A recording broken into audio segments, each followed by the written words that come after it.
Real estate agents, do you have a part-time real estate broker out there? Here's what I mean. You work hours non-stop. Sometimes you work 20 hours a week. Sometimes you might work 80 hours a week. What does your broker do? I am constantly hearing about real estate brokers that think their job is 9 to 5, Monday through Friday. Guess what? I'm here to tell you it shouldn't be that way. Today's world, we are constantly having to jump to work for our buyers and sellers.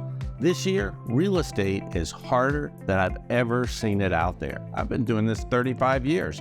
Over the last few years, we all kind of got spoiled. We could put signs up in the yard, and guess what happened?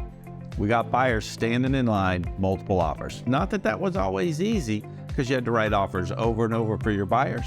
You had to constantly be reviewing offers for your sellers. But one thing that's happened is this year, transactions have become harder. And in becoming harder, that means we're seeing things we haven't seen. Over 40% of the agents in today's market have never seen a market turn down. You see why? Because we've had 5 or 6 years of steady growth in the marketplace, and then COVID hit, it totally changed it. Basically, it's been a pretty easy ride. Now, here's what's happening this year though. We're constantly seeing situations that we haven't had happen in the last couple of years at least. In those situations, if you're an agent, you might need help. I am constantly seeing agents tell me that, hey, we can't get an answer until next week. Our broker's not around. Our broker doesn't work on weekends. I totally disagree with that. As a broker, I think my job is to work the same hours that my agents work. I need to be available. You see, if the agent's been trained well, if you've got a little bit of experience, a few years, 3, 4, 5, 6 years even, guess what? You're still gonna come across things you haven't seen. In my 35 years, I'm constantly seeing things I haven't seen, and I've supervised over 50,000 transactions in my career.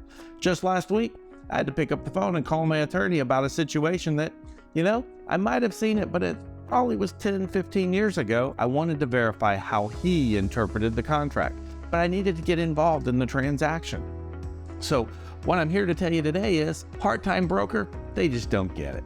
And sometimes here in Virginia, do you know there are companies that have hundreds, even thousands of agents, and there's one broker responsible for all of those.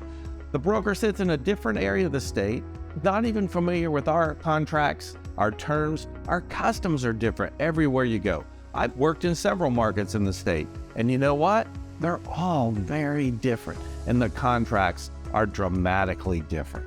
So, what I think is, as real estate agents, you really deserve better. You deserve a broker that's gonna work for you. You deserve a broker that's gonna fight for you. The other thing I hear constantly from agents and their real estate brokers, well, my broker tells me it's not worth fighting for, or my broker tells me it's not worth making an issue for. It is. That's what contracts are for. I am never afraid to go sue a client or sue another company or sue another agent because they deserve it. If they breach the contract, you need to step in. You need your broker's support. You don't need a part-time broker, you need a full-time broker. Talk to you again.